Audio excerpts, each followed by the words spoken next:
Нормы сдачи ГТО. Готов к труду и обороне. Ой, это умора.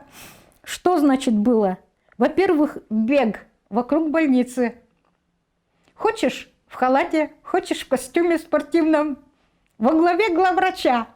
Главный подавал пример. Вот то, что мне нравилось, да? Дальше бег. Теперь кидали гранаты. Конкурс труду и обороне. А где в больнице гранаты можно было кидать? Да там специально отводили место. Специально трудовики, там завхоз отводил место, приносил условные гранаты и бросали гранаты. Это было очень интересно.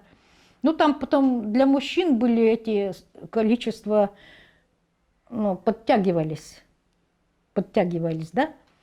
Для мужчин там, по-моему, что-то еще было. Они стреляли еще. Я не знаю, во что и когда и как. Они куда-то ездили в тиры, там стреляли, насколько они на случай войны умели стрелять, да?